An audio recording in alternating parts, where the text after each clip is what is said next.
اگه تو هم دوست داری که توی لباسا لاغرتر دیده بشی، این ویدیو مخصوص تو، دنبالش کن.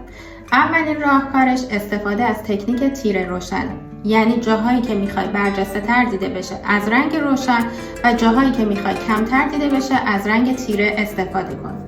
بعدی انتخاب فرم مناسب لباسه.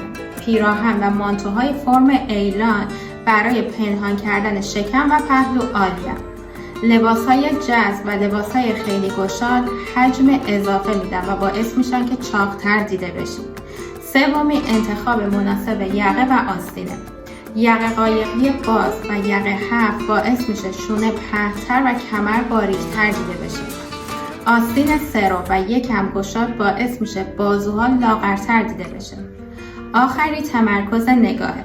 سعی کن با اکسسوری مثل گردنبند و گوشواره تمرکز نگاه رو به بالاتنه و صورت بیاری، نه ناحیه هایی که نمیخوای جلب توجه کنی.